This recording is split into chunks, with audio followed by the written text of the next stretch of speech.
শেষ পর্যন্ত বানরের অঙ্ক ইঞ্জিনিয়ারিংয়ে এসে কাজে লাগলো।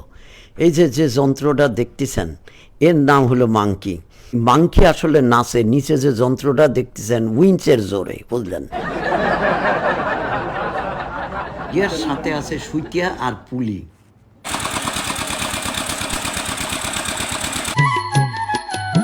স্ট্যাকইয়ার্ড থেনে পাইল এরম করে টানিয়ে আনা হয় সাইটে, যে জায়গায় ড্রাইভ করবে সেই জায়গায় নিয়ে আসার পরে ও যে উইঞ্চ মেশিন, ওই উইঞ্চ মেশিন কিন্তু হেভি লোড লিফট করতে পারে। এই দেখেন ক্যাবা করে লিফট করতেছে, লিফট করে যে বরাবর পাইল বসাবি ওই পয়েন্টে নিয়ে যায় সেট করতেছে।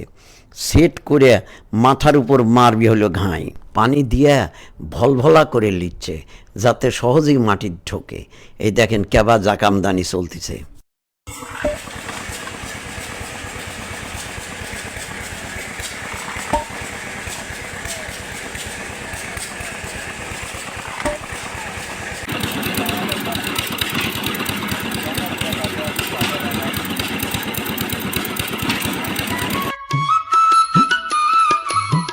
শেষ পর্যন্ত বানরের অঙ্ক ইঞ্জিনিয়ারিংয়ে এসে কাজে লাগলো।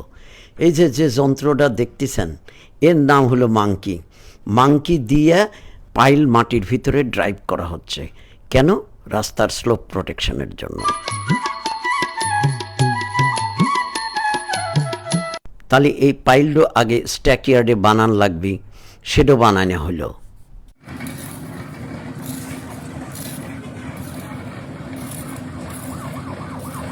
কিউরিং মিউরিং করে সেটা ম্যাচিউরড করা হলো।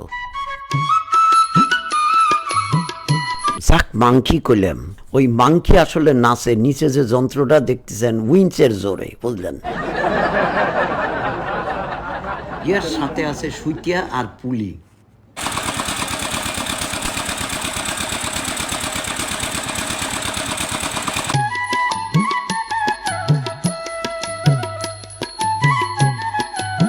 স্ট্যাকইয়ার্ড থেনে পাইল এরম করে টানিয়ে আনা হয় সাইটে, যে জায়গায় ড্রাইভ করবে সেই জায়গায় নিয়ে আসার পরে ও যে উইঞ্চ মেশিন, ওই উইঞ্চ মেশিন কিন্তু হেভি লোড লিফট করতে পারে।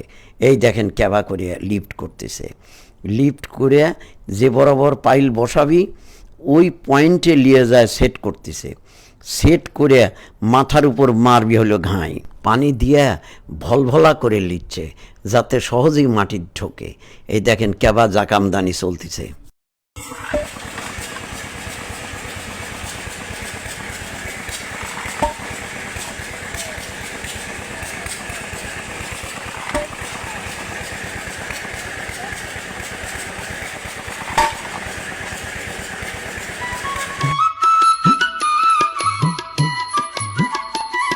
সুপ্রিয় দর্শক শ্রোতা, আজ শুধু পাইলিং নিয়ে আলোচনা করলাম। এই পাইল ড্রাইভিংয়ের উপরে এরপরে হবে একটা ক্যাপিং বিম এবং তারও উপরে হবে হচ্ছে কনক্রিটের প্রোটেকশন ওয়াল। ভবিষ্যতে আমি এর উপরে আরও আপনাদের কাজ দেখাবো। সবাই ভালো থাকবেন, আল্লাহ হাফেজ। সড়ককে টেকসই আমাদের করতেই হবে। We must change our attitude and design. প্রিয় প্রকৌশলী, কনভেনশনাল সিসি ব্লকের কনসেপ্ট থেকে বেরিয়ে এসো। সড়ককে টেকসই করতে গেলে যে ধরনের ডিজাইন প্রয়োজন সেই অ্যাপ্রোপ্রিয়েট ডিজাইন করো। কোনো জায়গায় প্লেট প্যালিসেডিং যথার্থ নাও হতে পারে। অ্যাপ্রোপ্রিয়েট ডিজাইন করো।